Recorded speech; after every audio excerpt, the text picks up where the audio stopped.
राजस्थान के रेगिस्तान का नाम लेते ही जहन में आता है रेत के टीले, बूंद बूंद पानी के लिए संघर्ष, चारों ओर अभाव का प्रभाव। लेकिन आज के दौर में ये सारी बातें गलत साबित हो गई हैं। बीते 10 से 12 सालों में रेगिस्तान की जिंदगी पूरी तरह बदल गई है।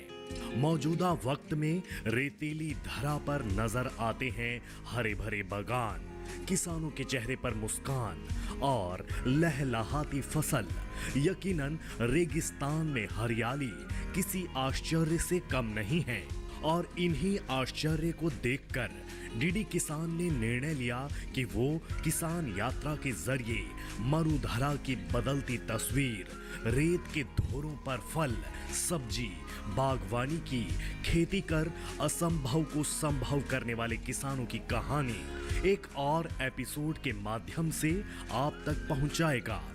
तो आज हमारी यात्रा भारत पाकिस्तान सीमा पर बसे बाड़मेर के कुछ और गांव की ओर निकल पड़ी है। जिस रेगिस्तान में चारों ओर धूल उड़ रही हो, जिस रेगिस्तान की गर्मी सबको तपा देती हो, जिस रेगिस्तान का डर हर किसी के जहन में हो, आज उसी रेगिस्तान के बाड़मेर की धरा पर मौजूद हूँ। नमस्कार, बहुत स्वागत। मैं आपके साथ राधिका चौधरी, बाड़मेर से घड़ी खम्मा। आज हम आपको किसान यात्रा में अलग अलग गांव पर लेकर चलेंगे, अलग अलग गांव की तस्वीर दिखाएंगे, क्योंकि वही गांव आज आपको बताएगा कि बाड़मेर की धरती या गर्मी हो या यहाँ की मिट्टी हो, हर किसी की एक अद्भुत कहानी है। और इसी कहानी में हमारे अन्नदाता किस प्रकार से काम कर रहे हैं, आज उसी काम को दिखाने के लिए किसान यात्रा पहुँचेगी अलग अलग गाँव में।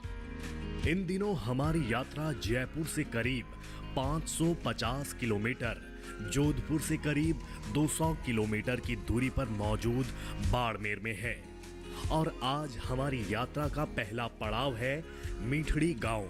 इस चमचमाती सड़क ने हमारी काफी मदद की। ज्यादा दूरी को हमने कम समय में पूरा कर झट से मीठड़ी गांव पहुंच गए।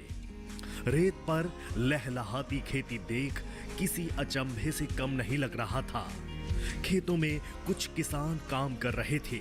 हमें देखकर वो पास आ गए। फिर दिखी राजस्थानी कला और संस्कृति की एक झलक।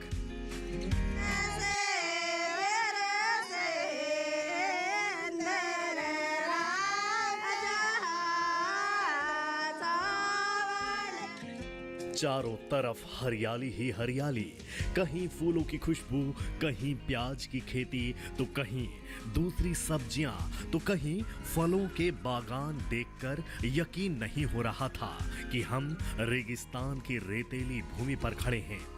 लेकिन सच तो यही है कि यहाँ के किसानों ने रेतीली भूमि को उपजाऊ बनाकर करिश्मा कर दिया है और इसी का नतीजा है कि रेत पर हरे भरे फल, सब्जियां उग रही हैं। मीठड़ी गांव के प्रगतिशील किसान मेदाराम बताते हैं कि वह अपनी खेती में नवाचार कर सब्जियों से अच्छी कमाई कर रहे हैं। न सिर्फ कमाई कर रहे हैं बल्कि गांव के लोगों को रोजगार भी मुहैया करवा रहे हैं, वो भी जैविक तरीके से खेती कर।